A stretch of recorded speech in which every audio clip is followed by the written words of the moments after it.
Ngayong araw nga pala, dumayo tayo dito sa bundok. Ayan, no? Dito tayo sa Montalban, Rizal. Mag-install tayo ng ating pangmalakasang Android head unit. Siyempre, ito yung client natin, Honda CR-V. Ayan. Kung paano siya tanggalin, ganito lang yan. Ayan. Dalawang screw lang yan, tatanggalin mo dyan para matanggal mo yung pinaka-panel frame yan. So, tara, baklasin na natin.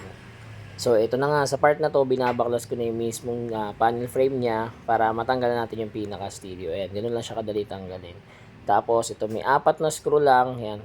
4 na screw lang din yung tatanggalin nyo. Ayan, 4 yan para ma-remove nyo yung pinaka-stereo. So, tara, wiring na tayo.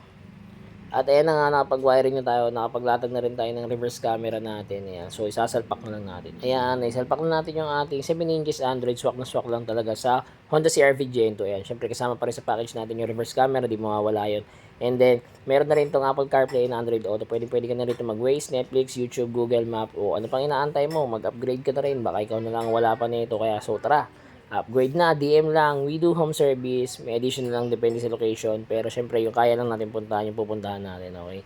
Yan o, dito kami sa Buntalban ngayon, sa bundok tayo, tara, let's go!